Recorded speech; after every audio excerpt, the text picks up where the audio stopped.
The last time that I broadcast a message was at Halifax, Nova Scotia, when I said a few words of farewell to all the women and children who had welcomed the King and myself so kindly during our visits to Canada and the United States of America.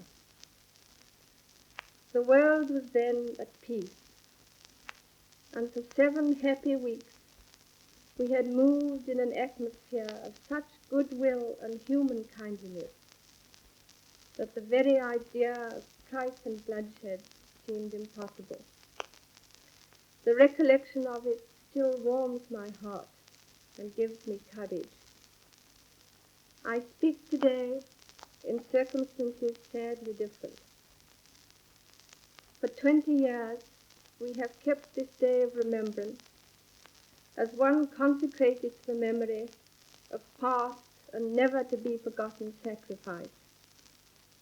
And now the peace which that sacrifice made possible has been broken, and once again we have been forced into war.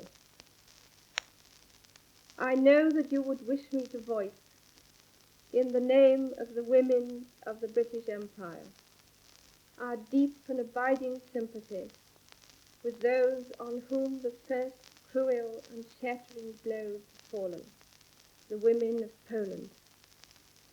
Nor do we forget the gallant womanhood of France, who are called on to share with us again the hardships and sorrows of war. War has at all times called for the fortitude of women.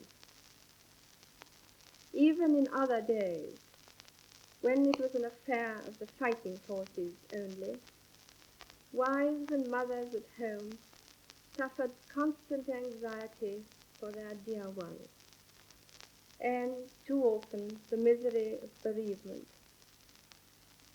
Their lot was all the harder because they felt that they could do so little beyond heartening through their own courage and devotion the men at the front.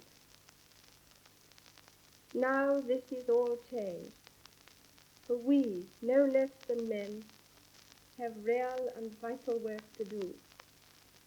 To us also is given the proud privilege of serving our country in her hour of need.